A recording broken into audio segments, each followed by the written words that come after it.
کھانا کھاتے کھاتے اچانک عمران نے ہاتھ روک لیا۔ چند لمحے سالن کی ایک ڈش کو غور سے دیکھتا رہا اور پھر سر اٹھا کر دھاڑا، ابے او سلیمان! لیکن وہ سلیمان ہی کیا جو پہلی ہی آواز پر دوڑ پڑتا، تیسری چوتھی آواز پر اس کے کانوں پر جوں رنگ گئی اور پانچویں آواز کے ساتھ ہی وہ کمرے میں تھا۔ جی صاحب، اس نے کہا۔ جی صاحب کے بچے، کیا تو مجھے بالکل ہی گدھا سمجھتا ہے؟ ہرگز نہیں صاحب، سلیمان نے سنجیدگی سے کہا۔ لیکن آخر بات کیا ہے؟ یہ کیا پکایا ہے تو نے؟ عمران نے سالن کی ایک ڈش کی طرف اشارہ کیا۔ جو آپ نے کہا تھا وہی پکایا ہے۔ میں نے کیا کہا تھا؟ نرگسی کوفتے۔ اور یہ کیا ہے؟ عمران نے پھر سالن کی اسی ڈش کی طرف اشارہ کیا۔ یہ نرگسی کوفتے ہیں، بے وقوف سمجھتا ہے۔ عمران نے آنکھیں نکالیں۔ ابے، یہ نرگسی کوفتے ہیں؟ پھر کیا ہے صاحب؟ سلیمان نے اکتائے ہوئے انداز میں کہا۔ ابے، یہ مرغی ہے۔ مرغی؟ مرغی؟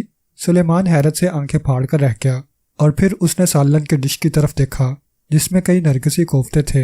ہاں، مرغی، عمران نے میز پر گھونسا مارتے ہوئے کہا۔ وہ تو یہ کہو کہ اتفاق سے تو نے جو مرغی پکائی اس کے پیٹ میں انڈا تھا، پکنے سے وہ انڈا ابل گیا اور اب جو میں کھانے بیٹھا ہوں تو پہلے ہی نوالے میں وہ میرے ہاتھ لگ گیا۔ صاحب، نرگسی کوفتے انہیں کہتے ہیں جو قیمے کے اندر انڈا رکھ کر پکائے جاتے ہیں۔ یہ مرغی نہیں ہے، کوفتے ہیں۔ آپ خود سوچئے، کیا مرغی اتنی ہی چھوٹی سی ہوتی ہے؟ مرغی نہیں، یہ مرغی کا پیٹ ہے اور اتنا ہی چھوٹا ہوتا ہے۔ ابے، میں تجھے بالکل ہی ڈسمس کر دوں گا سلیمان کے بچے۔ ٹھیک اسی وقت دوسرے کمرے میں فون کی گھنٹی بج اٹھی اور اس طرح سلیمان کو نجات ملی۔ عمران نے ہاتھ ہلاتے ہوئے اس سے غصیلے لہجے میں کہا، دیکھ جا کر، اور سلیمان لپک کر دوسرے کمرے میں چلا گیا۔ بمشکل آدھے منٹ بعد ہی اس کی واپسی ہوئی۔ اس نے کہا، صاحب، آپ کا فون آیا ہے؟ ہائے؟ عمران آنکھیں پھاڑ کر بولا، ابے، میں تیرے سامنے ہی کھڑا ہوں اور میرا فون دوسری جگہ سے آیا ہے۔ میرا مطلب یہ ہے کہ کوئی صاحب آپ کو فون پر بلا رہے ہیں۔ یک نہ شد دو شد۔ عمران ٹھنڈی سانس لے کر بولا، پہلے تو میں نے سنا تھا کہ لوگ ایک دوسرے کو ٹیکسی پر بلاتے ہیں یا کار پر یا پھر کسی اور سواری پر، لیکن تجھ سے معلوم ہوا ہے کہ کوئی صاحب مجھے فون پر بلا رہے ہیں۔ ابے، میں اگر فون پر بیٹھ گیا تو وہ ٹوٹ جائے گا۔ اوہ صاحب! سلیمان نے زچ ہو کر اپنی پیشانی پر ہاتھ مارا اور پھر بولا، میرا مطلب یہ تھا کہ کوئی صاحب آپ سے فون پر گفتگو کرنا چاہتے ہیں۔ اوہ، تو پہلے کیوں نہیں بتایا تھا؟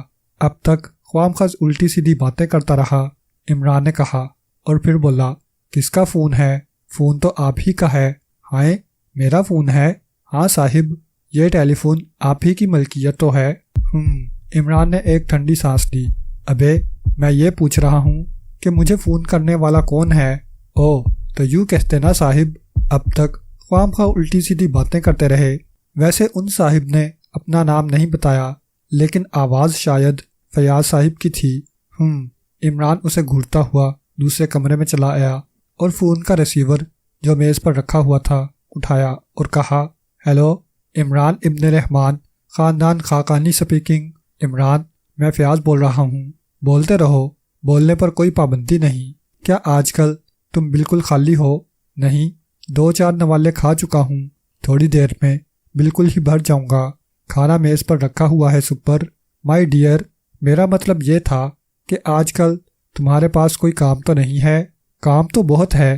نمبر 1 کھانا، نمبر 2 منہ ہاتھ دھونا، نمبر 3 کلی کرنا، نمبر 4 تولیے سے ہاتھ خشک کرنا، نمبر 5 بس۔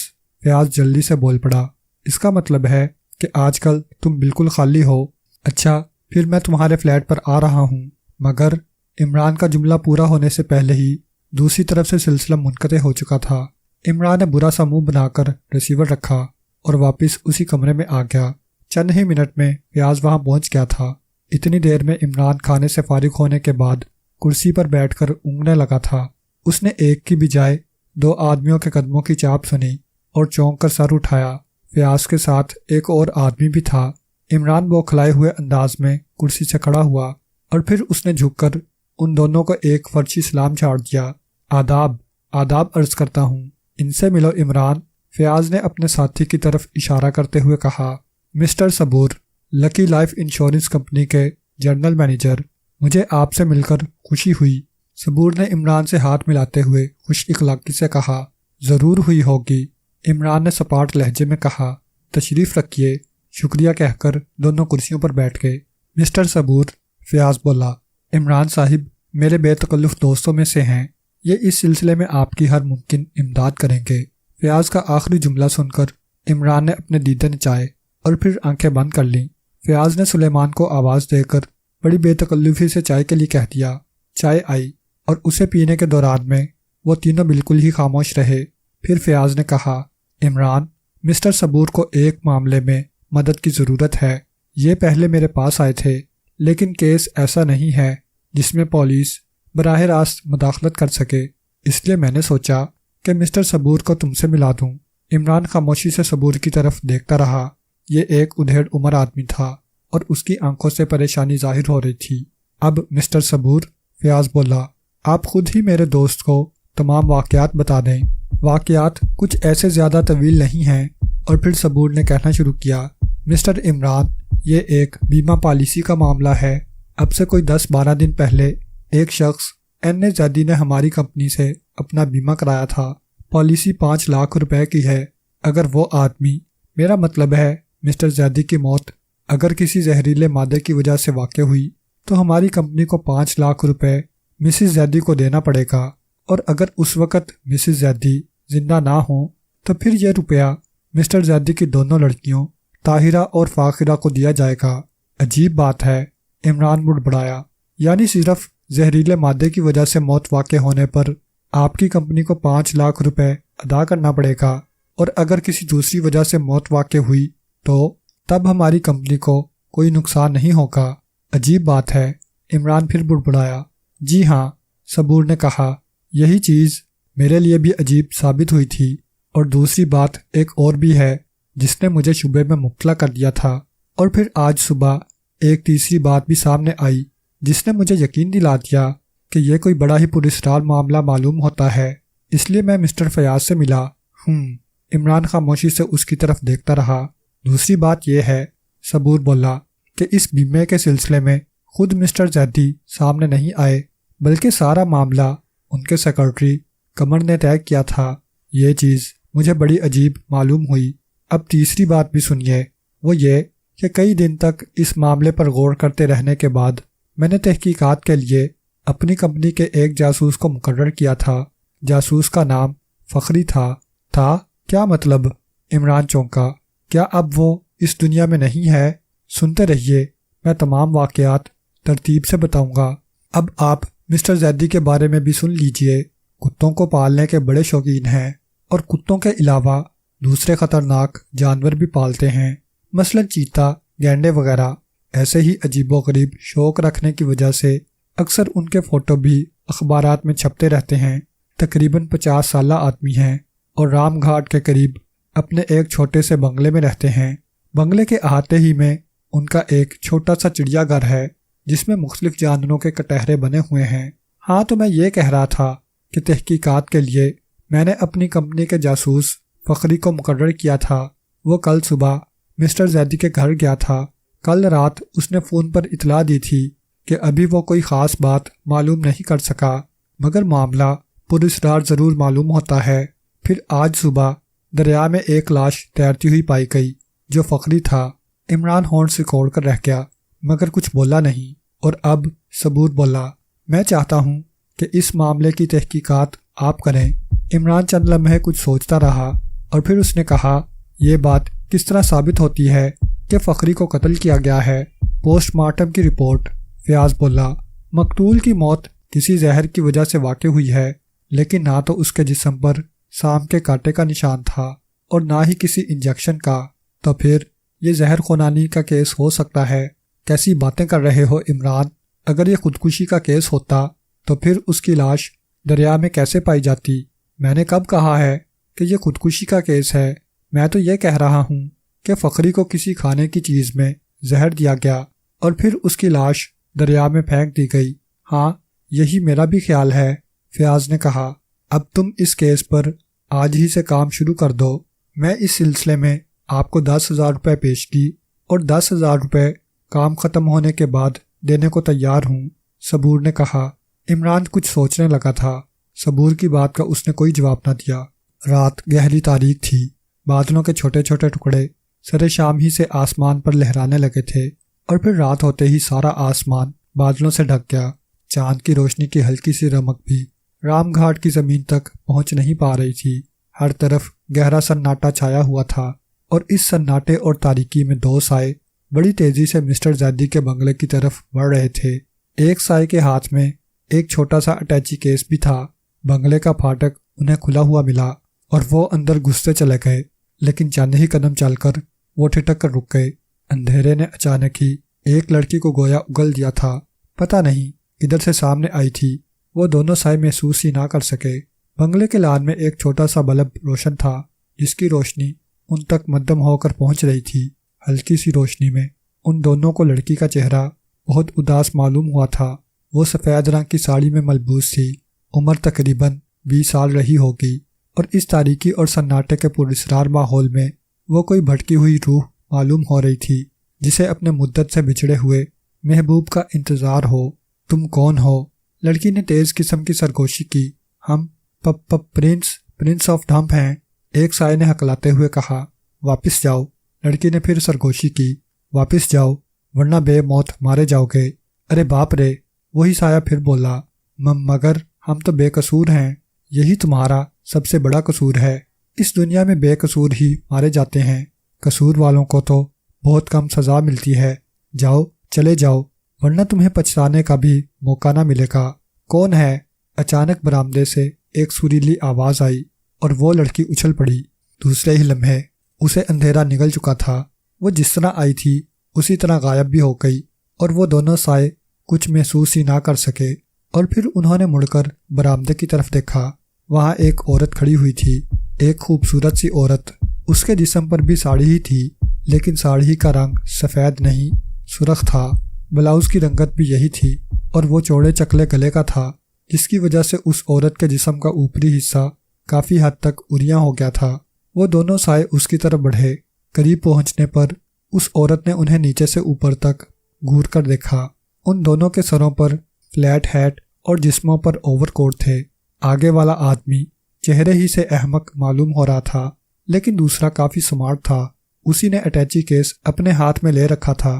آپ کی تعریف، عورت بولی۔ سیکرٹری احمق نے اپنے ساتھی کی طرف مڑ کر ہانک لگائی۔ یس سر، وہ آدمی بولا۔ ہماری تعریف کرو، یہ صاحبہ اس کی خواہش مند ہیں۔ آپ پرنس آف ڈھمپ سے ہم کلام ہیں محترمہ، اس آدمی نے عورت سے کہا۔ او، آپ آ گئے۔ عورت اس انداز میں چونک پڑی جیسے انہیں کی منتظر ہو، اور پھر اس نے کہا، تشریف لائیے پرنس، آپ کا فون مل گیا تھا، لیکن مجھے اس بات کی توقع نہ تھی کہ آپ اس اندھیری رات میں تشریف لائیں گے۔ آئیے آئیے، اور دونوں سائے آگے بڑھ کر برآمدے میں آ گئے۔ میرا نام یاسمین ہے، اور لوگ مجھے مسز زیدی کہتے ہیں۔ اس نے یکے بعد دیگرے ان دونوں سے ہاتھ ملاتے ہوئے کہا۔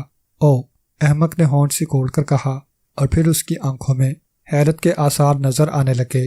ممکن ہے وہ اس بات پر متحیر ہو کہ زیدی جیسے بوڑھے آدمی کی بیوی اتنی خوبصورت اور جوان العمر کیسے ہو سکتی ہے۔ عورت کی عمر 24 سال سے زیادہ نہیں تھی۔ تشریف لائیے، اس نے پھر کہا، میں آپ کو اس گھر کے دیگر افراد سے متعارف کراؤں گی۔ نوالد آگے بڑھے اور یاسمین نے ان کی رہنمائی ڈرائنگ روم تک کی۔ یہاں پر 3 افراد تھے۔ ایک آدمی کی عمر 35-36 سال کے قریب تھی، لیکن دوسرا آدمی اس سے 8-7 سال چھوٹا معلوم ہوتا تھا۔ اس کی آنکھیں سیاہ اور چمکیلی تھیں، جسم سے ظاہر ہوتا تھا کہ وہ ورزش کرنے کا عادی ہے، اور کافی خوبصورت آدمی تھا۔ تیسری ایک لڑکی تھی، جسے دیکھ کر دونوں نوالد چونکے بغیر نہ رہ سکے، کیونکہ یہ لڑکی اس لڑکی سے کافی مشابہ تھی جس کو انہوں نے ذرا ہی دیر پہلے بنگلے کے کمپاؤنڈ میں دیکھا تھا، اور جس نے انہیں وہاں سے واپس چلے جانے کا مشورہ دیا تھا۔ نہ جانے کیوں کمرے میں موجود لڑکی کے جسم پر قمیض اور پتلون تھی۔ اس کا حلیہ دیکھ کر یہ کہا جا سکتا تھا کہ وہ مغربی اور مشرقی تہذیب کا ملا جلا نمونہ ہے، اور کمرے کا ماحول بھی کافی حد تک مغرب زدہ تھا۔ وہ تینوں شراب پی رہے تھے، اور شاید یاسمین بھی یہیں سے اٹھ کر باہر گئی تھی، کیونکہ میز پر ایک چوتھا گلاس بھی تھا جس میں شراب تھی۔ یاسمین کے ساتھ 2 اجنبی چہرے دیکھ کر وہ سب چونک کر ان کی طرف متوجہ ہو گئے۔ یاسمین نے ان لوگوں سے پرنس آف ڈھمپ کا تعارف کرایا۔ خوبصورت اور نوجوان آدمی کا نام قمر تھا۔ کسی دور کے رشتے سے وہ مسٹر زیدی کا عزیز بھی تھا اور ان کے سیکورٹی کے فرائض بھی انجام دیتا تھا۔ اس نے پرنس سے مصافحہ کرتے وقت بڑی گرم جوشی سے زیادہ طاقت کا اظہار کیا تھا۔ دوسرے آدمی کے متعلق بتایا گیا کہ وہ ڈاکٹر شارب ہے۔ اس نے بڑے ڈھیلے ڈھالے انداز میں مصافحہ کیا تھا۔ لڑکی کو وہ لوگ فاخرہ کہتے تھے اور وہ مسٹر زیدی کی بڑی لڑکی تھی۔ اس نے مصافحہ کرتے وقت آہستہ سے پرنس کا ہاتھ دبایا اور مسکراتی ہوئی اس کی طرف دیکھنے لگی۔ پرنس کے چہرے پر بوکھلاہٹ تھی۔ مسٹر زیدی کہاں ہیں؟ وہ ہکلایا۔ تخاطب یاسمین سے تھا، لیکن جواب ڈاکٹر شارب نے دیا۔ وہ آرام کر رہے ہیں، آپ کل صبح سے پہلے ان سے نہ مل سکیں گے۔ اوہ، یہ تو بہت برا ہوا، پرنس نے ہونٹ سکوڑ کر کہا۔ کیوں؟ زیدی کی لڑکی فاخرہ بولی۔ دراصل یقین مانیے، شہر سے یہاں تک آنا ہمارے لیے بڑی مصیبت کا باعث بن گیا تھا، اور اب اس خیال سے ہی ہمیں ہول آ رہا ہے کہ ہمیں کل پھر آنا پڑے گا۔ اس کی کیا ضرورت ہے؟ فاخرہ نے کہا۔ آج آپ رات یہیں آرام کریں، کل صبح ملاقات کر کے واپس چلے جائیے گا، لیکن ہم کسی کو تکلیف دینا پسند نہیں کرتے۔ اوہو، اس میں تکلیف کی کیا بات ہے؟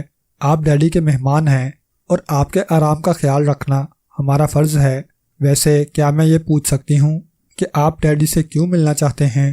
دراصل ہمیں کتوں سے بڑی دلچسپی ہے، اس سلسلے میں نئی نئی نسلیں پیدا کرنے کے لیے تجربات کرتے رہتے ہیں، اور مسٹر زیدی کی شہرت ہمیں یہاں کھینچ لائی ہے اور ہم ان سے اس سلسلہ میں تبادلہ خیالات کرنا چاہتے ہیں۔ ارے بھائی قمر، اچانک یاسمین بولی، تم نے اب تک مہمانوں کے لیے شراب نہیں نکالی؟ معاف کیجیے گا، ہمیں اس چیز سے کوئی رغبت نہیں، پرنس نے کہا۔ پھر کس چیز سے رغبت ہے آپ کو؟ فاخرہ مسکراتی ہوئی بولی۔ دودھ پیتے ہیں آپ؟ جی ہاں، دودھ تو پی لیتے ہیں۔ شیشی میں پیتے ہیں یا گلاس میں؟ انداز موسیقی اڑانے والا تھا۔ پرنس نے سنجیدگی سے کہا، اب تو گلاس ہی میں پیتے ہیں، جب ہم چھوٹے تھے تو شیشی میں پیا کرتے تھے۔ اس جواب پر قمر کے ہونٹوں پر خفیف سی مسکراہٹ پھیل گئی، لیکن یاسمین نے سخت لہجے میں کہا، فاخرہ، تمہیں مہمانوں کا مذاق نہیں اڑانا چاہیے، آپ کو میرے معاملات میں دخل دینے کا کوئی حق نہیں۔ فاخرہ نے تیزی سے کہا۔ مس فاخرہ، ڈاکٹر شارب بولا، آپ کو اپنی ممی کا احترام کرنا چاہیے۔ ممی؟ ہاں۔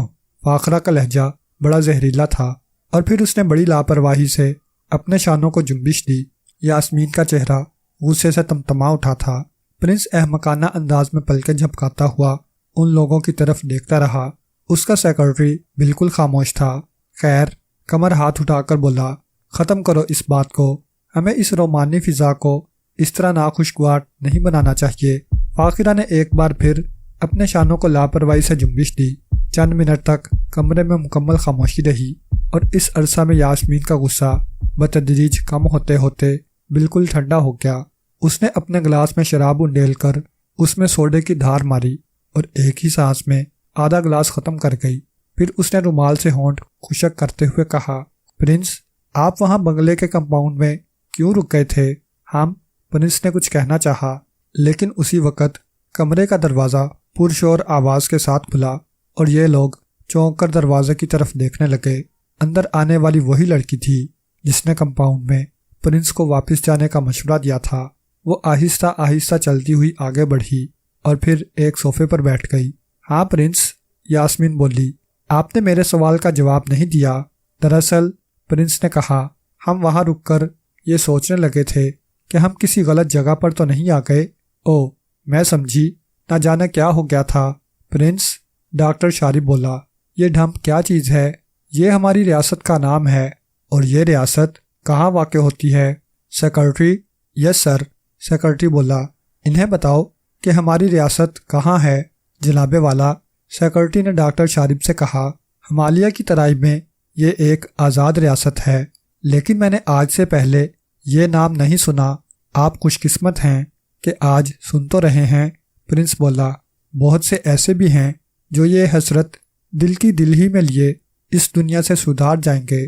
خوب، ڈاکٹر شارب دلچسپی سے اس کی طرف دیکھنے لگا۔ آپ کی تعریف؟ اچانک پرنس نے اسی لڑکی کی طرف اشارہ کیا جو ابھی ابھی کمرے میں داخل ہوئی تھی۔ یہ مس طاہرہ ہیں، قمر بولا، مسٹر زیدی کی چھوٹی صاحبزادی، مس فاخرہ کی چھوٹی بہن۔ آئیے پرنس، اچانک فاخرہ کھڑی ہوتی ہوئی بولی، چلیے میں آپ لوگوں کے سونے کا بندوبست کر دوں۔ پرنس کے روپ میں عمران اور اس کے سیکرٹری کے روپ میں کیپٹن فیاض کے علاوہ اور کوئی نہ تھا۔ فیاض میک اپ میں تھا، لیکن عمران نے اس کی ضرورت محسوس نہیں کی تھی۔ لکی لائف انشورنس کے جنرل مینیجر سے ملنے کے فوراً بعد ہی عمران نے اسکیم تیار کر لی تھی۔ اس اسکیم کے مطابق فیاض کو بھی عمران کے ساتھ کام کرنا تھا۔ عمران نے اسے کہا تھا کہ اگر وہ اس کے ساتھ کام نہیں کرے گا تو پھر وہ بھی اس کیس پر سے ہاتھ اٹھا لے گا، اس لیے توان و کرہن فیاض کو بھی اس کا ساتھ دینا پڑ گیا تھا۔ اس کے بعد عمران نے ایک پبلک فون بوتھ سے زیدی کو فون کیا تھا، لیکن دوسری طرف سے کال فاخرہ نے ریسیو کی تھی۔ ہیلو، ہم پرنس آف ڈمپ بول رہے ہیں، عمران نے ماؤتھ پیس میں کہا۔ کیا مسٹر زیدی ہیں؟ جی ہاں، لیکن آرام کر رہے ہیں۔ میں ان کی لڑکی بول رہی ہوں۔ فاخرہ، کیا آپ ڈیڈی کو پہلے سے جانتے ہیں؟ جی نہیں، لیکن ہم نے ان کی شہرت سنی ہے۔ کتوں کے شوقین ہم بھی ہیں اور اسی سلسلے میں ان سے گفتگو کرنا چاہتے ہیں۔ اچھا، تو ایسا کیجئے کہ آپ مجھے اپنا فون نمبر بتا دیجئے، میں ڈیڈی سے پوچھ کر اطلاع کر دوں گی۔ اس کی ضرورت نہیں، میں 1 گھنٹے بعد پھر فون کر لوں گا، جیسا آپ مناسب سمجھیں۔ پھر عمران نے سلسلہ منقطع کر دیا تھا۔ پھر 1 گھنٹے بعد فون کرنے پر اسے معلوم ہوا کہ زیدی اس سے ملنے کے لیے تیار ہے۔ اچھی بات ہے، عمران نے کہا، تو پھر میں کسی وقت بھی وہاں پر آ جاؤں گا۔ پھر اس سے پہلے کہ فاخرہ کچھ کہتی، عمران نے سلسلہ منقطع کر دیا۔ پھر وہ فیاض کو لے کر اسی رات وہاں پہنچ گیا۔ زیدی کے گھر کا ماحول اس کے لیے حیرت انگیز ثابت ہو رہا تھا، اور سب سے زیادہ طاہرہ کے کردار نے اس کے ذہن میں الجھن پیدا کی تھی۔ بنگلے کے کمپاؤنڈ میں وہ اس طرح ملی تھی جیسے انہی کی منتظر رہی ہو، اور پھر اس نے عمران سے کہا تھا کہ وہ واپس چلا جائے ورنہ بے موت مارا جائے گا۔ آخر اس نے یہ بات کیوں کہی تھی؟ ان لوگوں سے گفتگو کے دوران بھی یہ سوال عمران کے ذہن میں گونجتا رہا تھا، اور پھر بستر پر لیٹنے کے بعد بھی اس کا ذہن اس سوال سے خالی نہ رہا۔ اس کا اور فیاض کا سونے کا بندوبست 2 الگ الگ کمروں میں کیا گیا تھا۔ عمران بستر پر پڑا کروٹیں لیتا رہا۔ اس گھر کے سارے ہی افراد اس کے لیے پراسرار ثابت ہوئے تھے۔ ڈاکٹر شارب، جس نے عمران کو مشکوک نظروں سے دیکھا تھا، قمر، جس نے اس سے مصافحہ کرتے وقت طاقت آزمائی کا مظاہرہ کیا تھا، فاخرہ، جس نے اس سے فوراً ہی گھل مل جانے کی کوشش کی تھی، یاسمین، جس کی آنکھوں میں عمران نے فاخرہ کے لیے بے پناہ نفرت دیکھی تھی، اور پھر سب سے زیادہ پراسرار کردار طاہرہ کا تھا، جو یہ چاہتی تھی کہ عمران وہاں سے واپس چلا جائے۔ کیا اس گھر میں کوئی ایسا پراسرار اور بھیانک ڈرامہ کھیلا جا رہا ہے جس میں یہ سب لوگ مختلف پارٹ ادا کر رہے ہیں؟ عمران سوچتا رہا، اور یہی سب کچھ سوچتے ہوئے اسے نیند آ گئی۔ پتہ نہیں وہ کب تک سوتا رہا، اور پھر اچانک اس کی آنکھ کھل گئی۔ شاید یہ چھٹی ہی سی تھی جس نے اسے خطرے کے احساس سے بیدار کیا تھا۔ وہ بستر پر اٹھ بیٹھا۔ کمرے میں سلیپنگ بلب کی مدھم سی روشنی پھیلی ہوئی تھی۔ عمران نے کمرے کے دروازے کو آہستہ آہستہ کھلتے دیکھا۔ خطرہ، عمران کے ذہن میں یہ لفظ گونجا۔ دوسرے ہی لمحے وہ بستر سے اتر کر دروازے کی طرف جھپٹا اور دیوار سے چپک کر کھڑا ہو گیا۔ چند لمحے بعد اندر آنے والی کوئی عورت تھی، سفید لباس میں، لیکن عمران اس کا چہرہ نہ دیکھ سکا۔ وہ چند قدم آگے بڑھی اور پھر ٹھٹک کر رک گئی۔ اس کی نظریں عمران کے خالی بستر پر جمی ہوئی تھیں۔ دوسرے ہی لمحے وہ تیزی سے مڑی اور پھر عمران پر نظر پڑتے ہی اچانک رک گئی۔ یہ طاہرہ تھی۔ عمران نے ایک طویل سانس لیا اور پھر احمقانہ انداز میں پلکیں جھپکاتا ہوا بولا، فرمائیے محترمہ باقرہ۔ طاہرہ کا چہرہ برف کی طرح سفید تھا اور آنکھوں سے دہشت جھانک رہی تھی۔ چند لمحے وہ ساکت و صامت کھڑی رہی اور پھر اس کے ہونٹ کھلے۔ مدھم سی آواز آئی، میرا نام باقرہ نہیں، طاہرہ ہے۔ او، معاف کیجیے گا، دراصل ہماری یادداشت ہمارے لیے عذاب ہو کر رہ گئی ہے، اور لوگوں کے نام تو ہمیں بہت ہی کم یاد رہتے ہیں۔ ایک دفعہ کا ذکر ہے، لیکن اس سے پہلے کہ عمران ایک دفعہ کا ذکر شروع کرتا، طاہرہ بول پڑی، سنیے، میں آپ سے صرف یہ کہنے آئی ہوں کہ اب بھی وقت ہے کہ آپ واپس چلے جائیں۔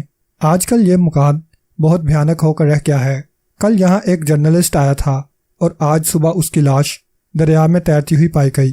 کہیں ایسا نہ ہو کہ آپ بھی اس دنیا سے رخصت ہو جائیں، سمجھے آپ؟ جی نہیں، عمران نے پلکیں جھپکاتے ہوئے کہا، اس کمرے میں زیادہ روشنی نہیں ہے، اس لیے ہماری سمجھ میں کچھ بھی نہ آئے گا۔ ٹھہریے، میں ذرا روشنی کر دوں۔ اور عمران نے جھپٹ کر سوئچ بورڈ کا بٹن دبا دیا۔ دوسرے ہی لمحے کمرہ تیز روشنی سے چمک اٹھا۔ روشنی میں طاہرہ کا رنگ پہلے سے بھی زیادہ سفید نظر آ رہا تھا۔ ہاں، اب سمجھائیے، عمران نے کہا۔ اب ہر بات ہماری سمجھ میں آ جائے گی، لیکن خدا کے لیے الجبرا سمجھانے نہ بیٹھ جائیے گا۔ یہ سبجیکٹ شروع ہی سے ہماری کمزوری رہا ہے اور اس سلسلے میں ہم نے اپنے ابا حضور سے بہت مار کھائی ہے۔ جی ہاں، طاہرہ اسے کچھ ایسی نظروں سے دیکھنے لگی جیسے پاگل سمجھ رہی ہو۔ عمران کھڑا پلکیں جھپکاتا رہا۔ پھر طاہرہ نے کچھ کہنے کے لیے ہونٹ کھولے ہی تھے کہ راہداری میں کسی کے قدموں کی آواز سنائی دی۔ طاہرہ اس طرح اچھلی جیسے کسی نے اسے سوتے میں سوئی چھبو دی ہو۔ پھر اس نے تیزی سے عمران سے کہا، کل دن میں 2 بجے مجھے گھاٹ کے قریب ملیے، اور پھر وہ تیزی سے دروازے کی طرف بڑھ گئی۔ پھر اس سے پہلے کہ وہ باہر نکلتی، فاخرہ کمرے میں داخل ہوئی۔ دونوں بہنیں ایک دوسرے سے ٹکرائی تھیں۔ فاخرہ نے طاہرہ کو گھور کر دیکھا اور پھر معنی خیز نظروں سے عمران کی طرف دیکھنے لگی۔ طاہرہ نے فاخرہ کو ایک طرف دھکیلا اور تقریباً دوڑتی ہوئی وہاں سے رخصت ہو گئی۔ فاخرہ نے اپنے مخصوص انداز میں شانے اچکاتے ہوئے ہلکی سی سیٹی بجائی اور پھر کمرے کا دروازہ اندر سے بند کر دیا، اور عمران کی طرف مڑتے ہوئے اس نے ایک طویل انگڑائی لی تھی۔ عمران آنکھیں بند کر کے زیر لب بڑبڑانے لگا، جل تو جلال تو، صاحب کمال تو، آئی بلا کو ٹال تو۔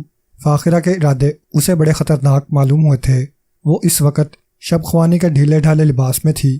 اچانک اس نے آگے بڑھ کر عمران کے گلے میں باہیں ڈال دیں۔ ارے باپ رے! عمران اچھل کر پیچھے ہٹا اور پھر خوف بھری نظروں سے فاخرہ کی طرف دیکھنے لگا۔ وہ اس وقت سردی کھائی ہوئی بلی کی طرح کانپنے لگا تھا۔ فاخرہ پھر آگے بڑھی اور عمران اچھل کر پھر پیچھے ہٹ گیا۔ فاخرہ کے منہ سے شراب کی بو آ رہی تھی۔ جاؤ نا یہاں سے، عمران کانپتی ہوئی آواز میں بولا۔ رات کے وقت ہمیں عورتوں سے بہت ڈر لگتا ہے، اور طاہرہ سے ڈر نہیں لگا تھا؟ فاخرہ نے اپنے سر کو معنی خیز انداز میں جنبش دی۔ وہ عمران کو بڑی نشیلی نظروں سے دیکھ رہی تھی۔ ان سے بھی لگا تھا؟ عمران زور زور سے سر ہلاتا ہوا بولا۔ اسی لیے تو ہم نے انہیں یہاں سے بھگا دیا، لیکن تم مجھے نہیں بھگا سکتے۔ تمیز سے بات کیجیے محترمہ، عمران نے غصیلی آواز میں کہا۔ آپ ڈھم کے ولی عہد سے بے تکلف نہ ہوں۔ ڈھم کے ولی عہد؟ فاخرہ نے طنزیہ انداز میں کہا، اور پھر ایک کھنکتا ہوا کہکا لگایا۔ کچھ دیر ہنستی رہی اور پھر اس نے کہا، دیکھو تم مجھے بے وقوف نہیں بنا سکتے، سمجھے؟ ممکن ہے تم دوسروں کو بے وقوف بنا لو، مگر میں جغرافیہ کی اسکالر ہوں، جانتی ہوں کہ ڈھمپ نام کی کوئی ریاست دنیا کے کسی گوشے میں نہیں۔ میرا اندازہ یہی ہے کہ تم طاہرہ کے عاشق ہو۔ اس گھر میں آنے کا مقصد یہی ہے کہ طاہرہ سے مل سکو۔ میں اس طاہرہ کو واقعی طاہرہ سمجھتی تھی، لیکن یہ تو خیر، میں اس چیز کو برا نہیں سمجھتی۔ خدا کے لیے چلی جاؤ، عمران نے کانپتی ہوئی آواز میں کہا، ورنہ میں شور مچا دوں گا۔ اس بات پر فاخرہ کھلکھلا کر ہنس پڑی۔ عمران کے کہنے کا انداز کچھ ایسا ہی تھا جیسے کوئی شریف لڑکی غنڈے کے ہاتھ لگ کر اسے دھمکیاں دینے لگتی ہے۔ جاؤ خدا کے لیے، عمران نے چیختے ہوئے کہا۔ فاخرہ گھبرائی۔ اس کا مطلب ہے کہ تم مجھے طاہرہ کے مقابلے میں ترجیح نہیں دے سکتے؟ عمران نے پھر چیخ کر اسے جانے کے لیے کہا۔ فاخرہ چند لمحے اسے قہر آلود نظروں سے گھورتی رہی اور پھر ایک جھٹکے سے دروازے کی طرف مڑ گئی۔ وہ لڑکھڑاتے ہوئے قدموں سے باہر جا رہی تھی۔ اس کے جاتے ہی عمران نے جھپٹ کر دروازہ اندر سے بند کر دیا اور اپنے بستر پر بیٹھ کر لمبی لمبی سانسیں لینے لگا۔ اسے اکیلے میں ایسی لڑکیوں سے وحشت ہوتی تھی۔ کچھ دیر اسے اپنی حالت درست کرنے میں لگ گئی، پھر وہ بستر پر لیٹ گیا۔ کمرے میں لگا ہوا دیوار گیر کلاک 1:30 بجا رہا تھا۔ عمران دونوں لڑکیوں کے متعلق سوچنے لگا۔ دونوں کے کرداروں میں کتنا تضاد تھا۔ ایک سیدھی سادی مشرقی لڑکی تھی اور دوسری انتہائی بے حجاب۔ اچانک عمران کو طاہرہ کی بات یاد آئی۔ اس نے کہا تھا کہ گزشتہ روز یہاں ایک جرنلسٹ آیا تھا اور آج صبح کو دریا میں اس کی لاش تیرتی ہوئی پائی گئی تھی۔ کیا وہ لکی لائف انشورنس کمپنی کا جاسوس فخری تھا؟ عمران نے سوچا، ممکن ہے کہ وہ جرنلسٹ ہی کی حیثیت سے یہاں آیا ہو، لیکن کیا اس نے کوئی خاص بات معلوم کر لی تھی جو اسے قتل کر دیا گیا؟ عمران سوچتا رہا اور پھر اچانک اچھل کر بستر سے کھڑا ہو گیا۔ اسے ایک نسوانی چیخ سنائی دی تھی، پھر دوسری، اور اس کے فوراً بعد ہی تیسری چیخ سنتے ہی عمران بے تحاشا اپنے کمرے سے نکل آیا۔ برآمدے میں آ کر وہ تیزی سے پائیں باغ کی طرف جھپٹا جو بنگلے کے عقب میں تھا، اور چیخیں بھی اسی طرف سے آئی تھیں۔ زیدی کا چھوٹا سا چڑیا گھر بنگلے کے عقب ہی میں تھا۔ لوہے کی مضبوط سلاخوں سے ایک پنجرا بنایا گیا تھا جس میں مختلف جانوروں کے رہنے کے لیے الگ الگ حصے بنے ہوئے تھے۔ دوڑتے دوڑتے اچانک عمران ٹھٹک کر رک گیا۔ اس نے کسی آدمی کے سائے کو پنجرے کے قریب دیکھا تھا، صرف ایک لمحے کے لیے، اور پھر وہ سایہ عمران کی نظروں سے اوجھل ہو گیا تھا۔ بادل چھٹ چکے تھے اور ان کے رخنوں سے ستارے جھانکنے لگے تھے۔ بہت ہی مدھم سی روشنی پائیں باغ میں پھیلی ہوئی تھی۔ اس جگہ پہنچ کر عمران رک گیا جہاں اس نے اس سائے کو غائب ہوتے ہوئے دیکھا تھا۔ وہ متجسس نظروں سے چاروں طرف دیکھنے لگا۔ پھر چند ہی لمحے گزرے تھے کہ اسے قریب کی مالتی کی جھاڑیوں میں ہلکی سی سرسراہٹ محسوس ہوئی۔ عمران جھٹ سے زمین پر لیٹا اور رینگتا ہوا ایک طرف نکل گیا۔ مالتی کی جھاڑیوں میں عقب میں پہنچنے کے لیے وہ ایک لمبا چکر لگانا چاہتا تھا۔ پھر عقب میں پہنچتے ہی اس نے اس سائے کو دیکھ لیا۔ وہ مالتی کی جھاڑیوں میں چھپا بیٹھا دوسری طرف جھانک رہا تھا۔ عمران یہ اندازہ نہ لگا سکا کہ وہ کوئی مرد ہے یا عورت، کیونکہ اس سائے کے جسم پر ایک لمبا اوور کوٹ تھا اور وہاں اتنی روشنی نہیں تھی کہ عمران اس کا چہرہ بھی دیکھ سکتا۔ بظاہر وہ سایہ ہر خطرے سے بے خبر معلوم ہوتا تھا، لیکن پھر جیسے ہی عمران نے اس پر چھلانگ لگائی وہ تیزی سے ایک طرف ہٹ گیا۔ ایسا ہی معلوم ہوا تھا جیسے اس کے سر کی پشت پر بھی آنکھیں رہی ہوں۔ عمران اندھے منہ جھاڑیوں میں جا گرا۔ پھر اس سے پہلے کہ وہ سنبھلتا سایہ وہاں سے غائب ہو چکا تھا۔ عمران برے برے سے منہ بناتا ہوا وہاں سے کھڑا ہو گیا۔ ہیلو، دفعتاً ایک نسوانی آواز سنائی دی اور عمران چونک کر مڑا۔ اس سے چند قدم کے فاصلے پر کوئی عورت کھڑی تھی، شب خوانی کے ڈھیلے ڈھالے لبادے میں۔ عمران اس کے نقوش تو نہیں دیکھ سکا، لیکن اس نے آواز سے اندازہ لگا لیا تھا کہ وہ فاخرہ ہے۔ عمران پلٹا اور تیزی سے بنگلے کے لان کی طرف بڑھنے لگا۔ وہ اپنے پیچھے قدموں کی آوازیں سن رہا تھا۔ لان تک پہنچتے پہنچتے فاخرہ نے اسے آن لیا۔ ہیلو پرنس، کیا تمہیں جھاڑیوں سے کشتی لڑنے کا شوق ہے؟ نہیں، دراصل ہم ایک تتلی کو پکڑنے دوڑے تھے، مگر وہ تتلی تو اڑ گئی، لیکن ہم جھاڑیوں میں جا گرے۔ بہت خوب، فاخرہ نے کھنکتا ہوا سا کہکا لگایا۔ اندھیری رات میں تتلی پکڑنے نکلے تھے؟ ہاں، ہماری آنکھیں بہت تیز ہیں، لیکن اس کے علاوہ یہاں کوئی حیرت انگیز بات بھی ہوئی ہے۔ کیا مطلب؟ ہم نے چیخیں سنی تھیں۔ کیسی چیخیں؟ اچھی خاصی چیخیں، جیسی ہوتی ہیں۔ او، فاخرہ ہنس پڑی۔ چند لمحے ہنستی رہی، پھر اس نے کہا، اچھا اب تم کیا کرو گے؟ ہم گھر کے دوسرے لوگوں کو جگائیں گے تاکہ وہ پنجرے کے پاس جا کر تحقیقات کریں کہ معاملہ کیا ہے۔ یہ حماقت نہ کرنا، ورنہ وہ لوگ تمہیں بہت برا بھلا کہیں گے، کیونکہ ایسی چیخیں تو یہاں اکثر سنائی دیتی ہیں اور ہم لوگ ان کی طرف دھیان تک نہیں دیتے۔ ڈیڈی نے ایک ایسا جانور پال رکھا ہے جس کی چیخیں انسانوں سے کافی ملتی جلتی ہیں، یعنی لگڑ بھگا۔ لکڑی لے بھاگا؟ یہ کون ہے؟ عمران نے حیرت سے کہا۔ لکڑی لے بھاگا نہیں، لگڑ بھگا۔ کیا اونچا سنتے ہو؟ پہاڑی علاقوں میں اونچا سنتے ہیں اور نشیبی علاقوں میں نیچا۔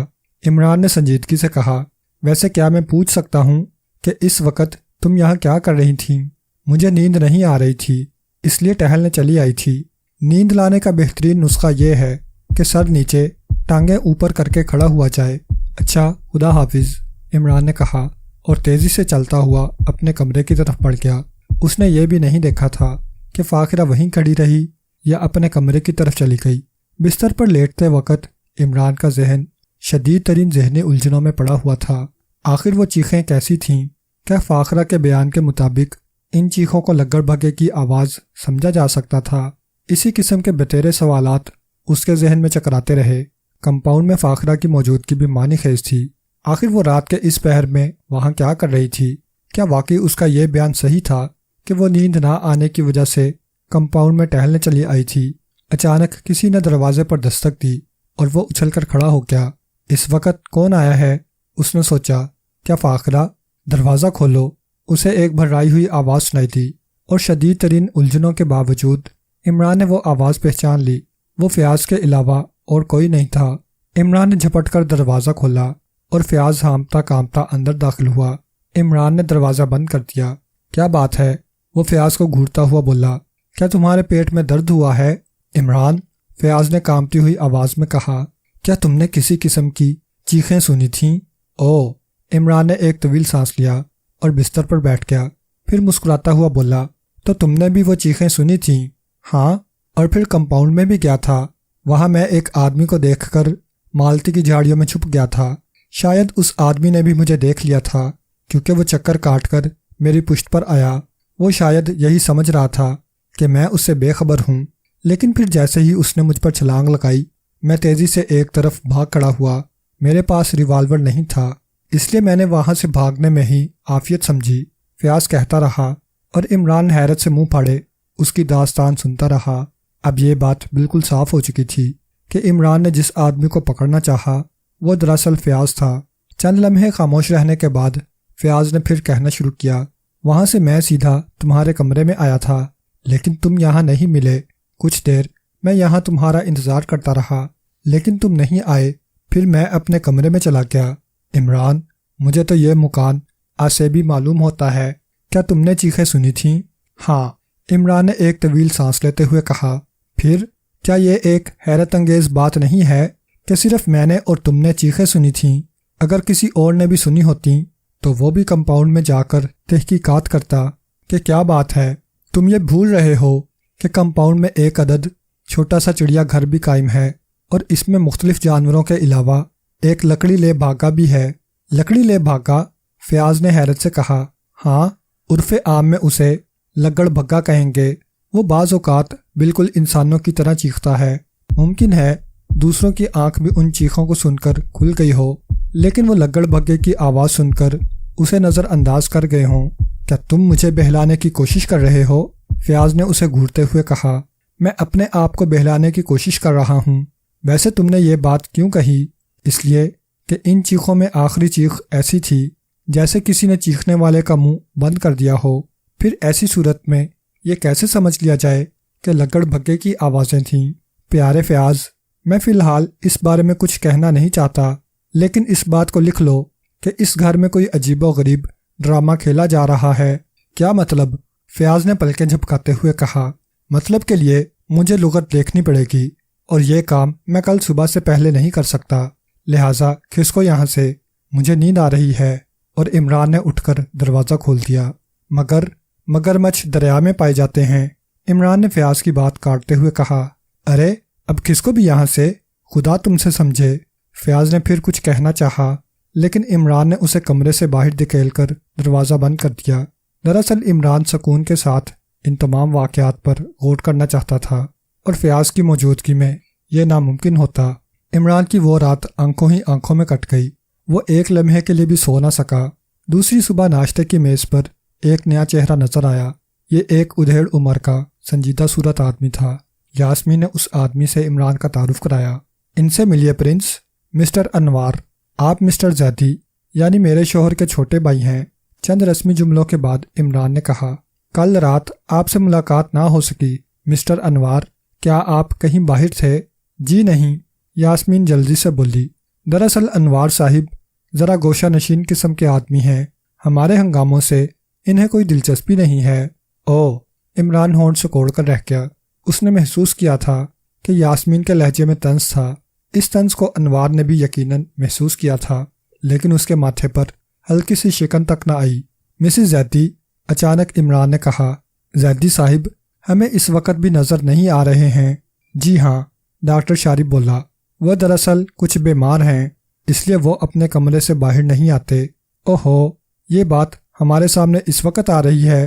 کل رات اس کا کوئی ذکر نہیں ہوا تھا۔ کوئی کچھ نہیں بولا، اور عمران کو زیدی کی یہ بیماری کچھ عجیب اور پراسرار محسوس ہوئی۔ اچانک انوار نے کہا، طاہرہ کہاں ہے؟ عمران نے چونک کر سر اٹھایا، اور اب اسے یہ بات محسوس ہوئی کہ طاہرہ وہاں نہیں ہے، ہوگی اپنے کمرے میں۔ یاسمین نے لاپرواہی سے کہا، لیکن وہ ناشتہ کرنے کیوں نہیں آئی؟ مجھے کیا معلوم؟ یاسمین کے لہجے میں اب بھی لاپرواہی تھی۔ انوار نے اپنا نچلا ہونٹ دانتوں میں دبا دیا، چند لمحے خاموش رہا، اور پھر اچانک کھڑا ہو گیا۔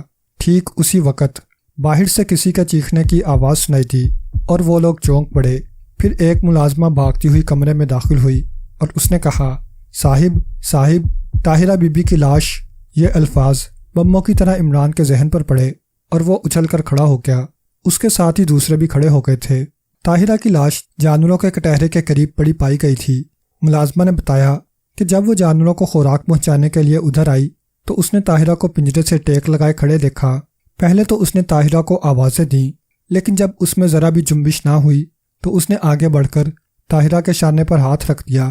دباؤ کے پڑتے ہی لاش ایک طرف لڑک گئی، اور ملازمہ چیخ پڑی۔ پھر وہ چیختی ہوئی اندر بھاگی تھی۔ ڈرائنگ ہال میں پہنچ کر اس نے لوگوں کو اس حادثے کی اطلاع دی تھی۔ سبھی لوگ وہاں جمع ہو گئے۔ زیدی کا چھوٹا بھائی انوار بلک بلک کر رو رہا تھا۔ قمر اور ڈاکٹر شارف کے چہرے بالکل سپاٹ تھے، جذبات سے یکسر آری۔ اور مسز زیدی کی آنکھوں سے اب بھی لاپرواہی کا اظہار ہو رہا تھا۔ فاخرہ اپنی بہن کی لاش دیکھتے ہی چیخی تھی اور پھر وہ بے ہوش ہو کر گر پڑی تھی۔ عمران احمقانہ انداز میں پلکیں جھپکاتا ہوا ان لوگوں کی طرف دیکھ رہا تھا اور اس کے ذہن میں وہ چیخیں گونج رہی تھیں جو اس نے گزشتہ رات سنی تھیں۔ کیا وہ طاہرہ کی ہی چیخیں تھیں؟ فیاض نے پولیس اسٹیشن فون کر دیا تھا، لیکن فون پر بھی اس نے عمران کی ہدایت کے مطابق اپنی اصلیت ظاہر نہیں کی تھی۔ تھانے کے انچارج سے کہا کہ وہ مسٹر زیدی کا ایک مہمان بول رہا ہے۔ تھوڑی دیر بعد پولیس وہاں پہنچ گئی۔ اس اثنا میں فاخرہ کو ہوش آ گیا تھا اور پھٹی پھٹی آنکھوں سے خلا میں کسی نامعلوم نقطے کو گھور رہی تھی۔ طاہرہ کی لاش اب بھی پنجرے کے پاس پڑی ہوئی تھی۔ انوار نے اسے اندر لے جانا چاہا تھا، لیکن عمران نے اسے یہ کہہ کر روک دیا تھا کہ پولیس کے آنے سے پہلے یہ مناسب نہیں۔ پولیس انسپکٹر نے وہاں پہنچتے ہی ان سب لوگوں کو وہاں سے ہٹا دیا۔ اس نے کہا، آپ لوگ اندر کمرے میں بیٹھیں۔ وہ سب ڈرائنگ روم میں چلے آئے۔ فاخرہ کی حالت اب کچھ بہتر ہو گئی تھی اور انوار بھی خاموش ہو گیا تھا۔ وہ دونوں ہاتھوں سے سر پکڑے ایک صوفے پر بیٹھا رہا۔ ڈرائنگ روم میں قبرستان کی سی پرہول خاموشی مسلط تھی۔ دفعتاً ڈاکٹر شاری بولا، میں آپ سب حضرات سے گزارش کرتا ہوں کہ محترمہ طاہرہ کی موت کی خبر کوئی شخص مسٹر زیدی تک نہ پہنچائے۔ وہ بہت سخت بیمار ہیں اور ان کے معالج کی حیثیت سے میرا فرض ہے کہ اس ناخوشگوار اطلاع کو ان تک پہنچنے سے روکوں۔ کوئی کچھ نہ بولا اور ڈرائنگ روم میں پھر پہلے جیسی خاموشی اور سوگوار فضا مسلط ہو گئی۔ تقریباً 1.5 گھنٹے بعد پولیس انسپکٹر کمرے میں داخل ہوا اور اس نے کہا، لاش کو پوسٹ مارٹم کے لیے بھیجا جا رہا ہے۔ اگر آپ لوگ مرحومہ کو دیکھنا چاہیں تو دیکھ لیں، پھر لاش آپ کو شام سے پہلے نہ مل سکے گی۔ عمران اور فیاض کے علاوہ سبھی وہاں سے اٹھ کر باہر چلے گئے۔ انسپکٹر نے ان دونوں کو غور سے دیکھا اور پھر بولا، کیا آپ لوگ؟ ہم مسٹر زیدی کے مہمان ہیں۔ عمران جلدی سے بولا، آپ حضرات کی تعریف، ہم پرنس آف ڈھمپ ہیں اور یہ ہمارے سیکرٹری۔ ڈھمپ؟ انسپکٹر آہستہ سے بولا، یہ نام میں شاید آج پہلی بار سن رہا ہوں۔ فکر مت کیجیے، دوسری اور تیسری بار بھی سننے کو ملے گا۔ جی؟ انسپکٹر حیرت سے اس کی طرف دیکھنے لگا۔ جی ہاں، عمران نے سر ہلاتے ہوئے کہا، کیا آپ مجھے بتائیں گے کہ یہ ڈھمپ کہاں واقع ہے؟ ضرور ضرور، کیوں نہیں؟ سیکرٹری، انسپکٹر صاحب کو ہماری ریاست کے متعلق بتاؤ۔ فیاض کو ریاست ڈھمپ کا وہ فرضی حدود اربع دہرانا پڑا جو کہ عمران نے اسے سمجھایا تھا۔ خوب، انسپکٹر نے آہستہ سے کہا اور پھر آہستہ آہستہ چلتا ہوا کمرے سے باہر نکل گیا۔ کیا تم اس انسپکٹر کو جانتے ہو؟ عمران نے فیاض سے کہا۔ اچھی طرح، اور وہ بھی مجھے جانتا ہے۔ او عمران، کہیں ہم نے رات کو طاہرہ ہی کی چیخیں نہ سنی ہوں؟ ممکن ہے، عمران نے سر ہلاتے ہوئے کہا اور کچھ سوچنے لگا۔ تھوڑی دیر بعد وہ سب لوگ لاش دیکھ کر واپس آ گئے۔ پولیس ڈاکٹر نے لاش کے سرسری معائنے کے بعد بتایا تھا کہ طاہرہ کو گلا گھونٹ کر مارا گیا ہے۔ انسپکٹر نے اپنا پہلا سوال یاسمین سے کیا۔ شاید اسے معلوم ہو گیا تھا کہ زیدی کی بیوی کی حیثیت سے اس گھر کی مالکہ وہی ہے۔ محترمہ، انسپکٹر نے کہا، قتل کی اطلاع آپ لوگوں کو کیسے ہوئی تھی؟ ملازمہ نے بتایا تھا، یاسمین نے جواب دیا۔ کیا آپ حضرات نے رات کو کسی قسم کی آواز سنی تھی؟ عمران، فیاض اور فاخرہ کے علاوہ سب نے نفی میں سر ہلا دیا۔ انوار نے سر ہلانے کے ساتھ ساتھ یہ جملہ بھی کہا، میں خواب آور گولیوں کے استعمال کا عادی ہوں، اور یہ بات آپ بھی جانتے ہوں گے کہ خواب آور گولیاں کتنی گہری نیند لاتی ہیں۔ ممکن ہے کسی قسم کی آواز ہوئی ہو، بہرحال میں اس سے بے خبر ہوں۔ اور آپ لوگ؟ انسپکٹر نے فاخرہ، عمران اور فیاض کی طرف دیکھا۔ ہم نے 3 چیخیں سنی تھیں، عمران نے کہا۔ او، انسپکٹر سنبھل کر بیٹھ گیا اور پھر اس نے کہا، چیخیں سن کر آپ نے کیا کیا تھا؟ عمران گزشتہ رات کا واقعہ بیان کر چلا اور فیاض کے چہرے پر حیرت کے آثار پھیل گئے، کیونکہ عمران کا بیان سن کر وہ سمجھ گیا تھا کہ جھاڑیوں میں اس پر حملہ کرنے والا عمران ہی تھا۔ عمران کا بیان سن لینے کے بعد انسپکٹر نے فاخرہ سے کہا، تو آپ ان چیخوں کو لگڑ بھگا کی آواز سمجھی تھیں؟ جی ہاں، فاخرہ نے آہستہ سے کہا، لیکن اب میں سوچتی ہوں کہ شاید وہ چیخیں طاہرہ کی تھیں۔ پھر انسپکٹر فیاض کی طرف متوجہ ہوا اور فیاض کو بھی اپنا بیان شروع کرنا پڑا، جسے سن کر انسپکٹر نے حیرت سے کہا، اس کا مطلب ہے کہ رات آپ دونوں حضرات کمپاؤنڈ کی تاریکی میں ایک دوسرے کو مجرم سمجھتے رہے؟ فیاض اور عمران نے اس بات میں سر ہلا دیا۔ انسپکٹر کچھ سوچنے لگا، چند لمحے خاموش رہا، پھر بولا، اس ملازمہ کو بلایا جائے جس نے اس حادثے کی اطلاع دی تھی۔ یاسمین نے زیدی کے سیکرٹری قمر کو اشارہ کیا اور وہ اٹھ کر ملازمہ کو بلانے چلا گیا۔ واپسی 5 منٹ بعد ہوئی۔ ملازمہ اس کے ساتھ تھی اور اس کے چہرے پر زردی چھائی ہوئی تھی۔ تمہارا نام؟ انسپکٹر نے اس سے پوچھا۔ جمیلہ۔ تمہیں لاش کا علم کیسے ہوا؟ سرکار، میں جانوروں کو خوراک پہنچانے کے لیے کٹہرے کی طرف گئی تھی، یہ میرا روزانہ کا کام ہے۔ پھر انسپکٹر نے اسے واپس کر دیا اور اس کے بعد دوسری ملازمہ کو بلایا گیا جو باورچن کے فرائض انجام دیتی تھی۔ اس کا نام رشیدہ تھا اور وہ جمیلہ کی چھوٹی بہن تھی۔ انسپکٹر نے اس سے بھی 2-4 سوالات کیے اور رخصت کر دیا۔ اب وہ ان سب لوگوں سے بولا، آپ حضرات اپنے اپنے کمروں میں جائیں، میں اب صرف ایک آدمی سے سوالات کرنا چاہتا ہوں، آپ یہی رہیں۔ انسپکٹر کا اشارہ قمر کی طرف تھا۔ وہ سب وہاں سے اٹھ گئے۔ عمران فیاض کو لے کر اپنے کمرے میں آیا۔ یہ سب کیا ہو رہا ہے عمران؟ فیاض نے کہا۔ اب تم چشمے کا استعمال شروع کر دو۔ عمران نے سنجیدگی سے کہا، کیا تمہیں نظر نہیں آتا جو کچھ ہو رہا ہے؟ لیکن طاہرہ کے قتل کو کیا سمجھا جا سکتا ہے؟ ظاہر ہے کہ قتل کو کلاکند نہیں سمجھا جا سکتا۔ اوفو، فیاض جھنجھلا گیا۔ تم سے تو بات کرنی بھی مصیبت ہے۔ میں یہ پوچھ رہا ہوں کہ آخر طاہرہ کو کیوں قتل کیا گیا؟ یقین کرو، قاتل سے ملاقات ہونے پر سب سے پہلے میں اس سے یہی سوال کروں گا اور تمہیں اس کے جواب سے مطلع کر دیا جائے گا۔ ویسے اب میں اپنی تفتیش کرنے جا رہا ہوں۔ کیا مطلب؟ یہ تو ظاہر ہے کہ اس گھر کے سارے افراد عجیب و غریب واقع ہوئے ہیں اور ان سے کسی قسم کی مدد کی توقع رکھنا ہی فضول ہے۔ اس لیے اب میں گھر کی دونوں ملازماؤں سے گفتگو کروں گا۔ کیا گفتگو کرو گے؟ کچھ نہ کچھ تو کروں گا ہی۔ اس گھر کے تمام حالات بڑے پراسرار ہیں۔ ممکن ہے ملازمہ سے کچھ معلوم ہو سکے، لیکن ابھی اپنی تفتیش مت شروع کرنا۔ کیوں؟ انسپکٹر کو معلوم ہو گیا تو وہ تمہاری طرف سے مشکوک ہو جائے گا۔ اس صورت میں مجھے خمیرہ کیپٹن فیاض استعمال کرنا پڑے گا۔ کیا مطلب؟ فیاض نے چونکتے ہوئے کہا۔ یعنی تم اس پر ظاہر کر دو گے کہ میں کون ہوں؟ اس کے علاوہ اور کیا ہو سکے گا اس صورت میں؟ فیاض خاموش ہو گیا۔ اچھا، اب میں چلتا ہوں، عمران نے کہا۔ فیاض کچھ نہ بولا اور عمران کمرے سے نکل آیا۔ اس کا رخ کچن کی طرف تھا۔ باورچن رشیدہ ایک سیدھی سادی عورت معلوم ہوتی تھی۔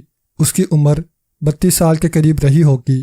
وہ کچن میں اپنا کام کرنے میں لگی ہوئی تھی کہ عمران وہاں پہنچا۔ او صاحب، آپ؟ وہ جلدی سے کھڑی ہو گئی۔ بیٹھو بیٹھو، عمران نے ہاتھ ہلا کر کہا اور خود بھی ایک کرسی پر بیٹھ گیا۔ پھر بولا، دراصل ناشتے ہی کی میز پر اس حادثے کی اطلاع مل گئی تھی اور ہم کچھ کھا بھی نہیں سکے تھے۔ کیا اس وقت کچھ ہے کھانے کو؟ جی ہاں صاحب، کیوں نہیں، ابھی لیجئے۔ 10 منٹ کے اندر اندر رشیدہ نے چائے کے ساتھ چند سلائس اور انڈے عمران کے سامنے میز پر رکھ دیے۔ بہت خوب بھائی، تم بہت تیزی سے کام کرتی ہو، عمران نے ایک سلائس کا ٹکڑا منہ میں رکھتے ہوئے کہا۔ رشیدہ خاموش رہی۔ پھر چند لمحے چپ رہنے کے بعد عمران منہ چلاتا ہوا بولا، بعض اوقات ایسے حادثے پیش آ جاتے ہیں کہ انسان بے بس ہو کر رہ جاتا ہے۔ اب اسی بات کو لے لو، میں زیدی صاحب سے فوری طور پر ملنا چاہ رہا تھا مگر ملاقات نہ ہو سکی۔ معلوم ہوا کہ وہ بیمار ہیں۔ آخر انہیں کیا بیماری ہے تم جانتی ہو؟ یہ تو مجھے نہیں معلوم صاحب، مجھے تو بڑے صاحب کے کمرے میں بھی جانے کی اجازت نہیں ہے۔ اچھا، عمران نے حیرت ظاہر کی۔ وہ کیوں؟ ڈاکٹر صاحب نے منع کیا تھا، رشیدہ نے کہا، اور عمران نے محسوس کیا کہ ڈاکٹر صاحب کہتے ہوئے رشیدہ کے ہونٹ متنفر امیز انداز میں کھنچ گئے تھے۔ ڈاکٹر صاحب نے منع کیا تھا؟ عمران نے پھر حیرت ظاہر کی۔ جی ہاں، لیکن کیوں؟ پتہ نہیں، کیا اور دوسرے لوگوں کو بھی ان کے کمرے میں جانے کی اجازت نہیں ہے؟ اور لوگ تو جاتے ہیں، لیکن یہ ڈاکٹر صاحب اسی جگہ کیوں رہتے ہیں؟ دراصل یہ اس شہر میں نہیں رہتے، اور جب اس شہر میں آتے ہیں تو یہی رہتے ہیں۔ زیدی صاحب کب سے بیمار ہیں؟ عمران نے پوچھا۔ 10-12 دن سے، جواب ملا۔ 10-12 دن سے؟ عمران زیر لب بڑبڑا کر رہ گیا۔ اسے لکی لائف انشورنس کمپنی کے مینیجر سے معلوم ہوا تھا کہ زیدی نے اپنا بیمہ بھی 10-12 دن قبل ہی کرایا تھا۔ یہ بات عمران کو معنی خیز معلوم ہوئی۔ رشیدہ کسی سوچ میں ڈوبی ہوئی تھی کہ اچانک عمران نے کہا، تمہارے خیال میں طاہرہ صاحبہ کو کون قتل کر سکتا ہے؟ جی؟ دفعتاً رشیدہ کا چہرہ سفید پڑ گیا۔ عمران اس کی طرف سے بظاہر قطعی لاپرواہ نظر آ رہا تھا، لیکن حقیقتاً اس کی ایک ایک حرکت اس کی نظر میں تھی۔ میں آپ کا مطلب نہیں سمجھی۔ رشیدہ نے آہستہ سے کہا، مطلب یہ کہ میرے خیال میں تو قاتل گھر ہی کا کوئی فرد ہو سکتا ہے۔ کیا رات کو تم نے کسی قسم کی چیخ سنی تھی؟ جی ہاں، رشیدہ نے ہچکچاتے ہوئے کہا۔ پھر تم نے کیا کیا تھا؟ میں اپنے کمرے سے باہر نکلی تھی، مگر پھر ڈاکٹر صاحب مل گئے۔ ڈاکٹر شارب؟ عمران نے چونک کر کہا۔ جی ہاں۔ اچھا پھر؟ عمران بے چینی سے بولا۔ انہوں نے مجھ سے کہا تھا کہ میں واپس اپنے کمرے میں جا کر سو جاؤں، جس پر میں نے ان سے کہا کہ میں نے چیخیں سنی ہیں، تو وہ بولے کہ وہ آواز لگڑ بھگڑ کی ہوگی۔ پھر تم واپس چلی گئی تھیں؟ ہاں۔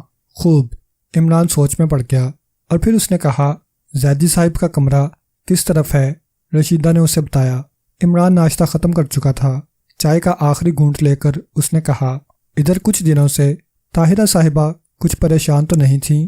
وہ بہت زیادہ پریشان تھیں۔ اچھا کیوں؟ صاحب میں آپ کو ایک بات بتاتی ہوں، لیکن وعدہ کیجئے کہ کسی سے کہیں گے نہیں۔ میں وعدہ کرتا ہوں۔ عمران سنبھل کر بیٹھ گیا۔ بی بی جی تقریباً 1 ہفتے سے پریشان تھیں، اور انہیں بڑے صاحب کے علاوہ اس گھر کے ہر فرد سے نفرت تھی۔ وہ اپنی بڑی بہن کو بھی پسند نہیں کرتی تھیں۔ مجھے ان سے بڑی محبت تھی، اور وہ بھی مجھے بہت پسند کرتی تھیں۔ ہم اکثر دیر تک یہیں کچن میں بیٹھے باتیں کیا کرتے تھے، اور وہ میرا ہاتھ بٹایا کرتی تھیں۔ کل انہوں نے مجھے ایک بہت ہی خاص بات بتائی تھی۔ ان کا خیال تھا کہ ان کے والد کے خلاف کوئی سازش کی جا رہی ہے، اور اچانک عمران اچھل کر کھڑا ہو گیا۔ ایک خنجر سنسناتا ہوا اس کے سر کے قریب سے نکلتا ہوا رشیدہ کے سینے میں پیوست ہو گیا تھا۔ رشیدہ فرش پر گر کر تڑپنے لگی تھی۔ عمران اچھل کر دروازے سے باہر نکل آیا۔ یہ ایک چھوٹا سا صحن تھا جہاں عمران کو کوئی بھی دکھائی نہ دیا۔ عمران کو پھر پلٹ آنا پڑا۔ خنجر رشیدہ کے سینے میں دل کے مقام پر لگا تھا، اور وہ ٹھنڈی ہو چکی تھی۔ عمران چند لمحے کھڑا پرتشویش نظروں سے لاش کی طرف دیکھتا رہا، اور پھر آہستہ آہستہ چلتا ہوا وہاں سے باہر آ گیا۔ اب اس کا رخ ڈرائنگ روم کی طرف تھا۔ اس وقت انسپیکٹر یاسمین سے سوالات کر رہا تھا۔ عمران کو دیکھ کر اس کی تیوریوں پر بل پڑ گئے، اور اس نے خشک لہجے میں کہا، آپ کو بغیر اجازت کے یہاں نہیں آنا چاہیے تھا۔ ہم آپ کو ایک اور قتل کی اطلاع دینے آئے ہیں۔ عمران نے سنجیدگی سے کہا۔ کیا؟ انسپیکٹر اچھل کر کھڑا ہو گیا، اور پھر ذرا سی ہی دیر میں اس قتل کا علم گھر کے ہر فرد کو ہو گیا، مسٹر زیدی کے علاوہ۔ 2 گھنٹے بعد رشیدہ کی لاش بھی پوسٹ مارٹم کے لیے جا چکی تھی۔ انسپیکٹر نے عمران کو ایک کمرے میں بلایا۔ وہ اس وقت وہاں اکیلا ہی تھا۔ عمران کو گھورتے ہوئے اس نے کہا، آپ اس وقت کچن میں کیا کر رہے تھے؟ ہم دراصل بھوک محسوس کر رہے تھے، اور اس معاملے میں تکلف نہیں برتتے۔ خوب، انسپیکٹر نے چبھتے ہوئے لہجے میں کہا۔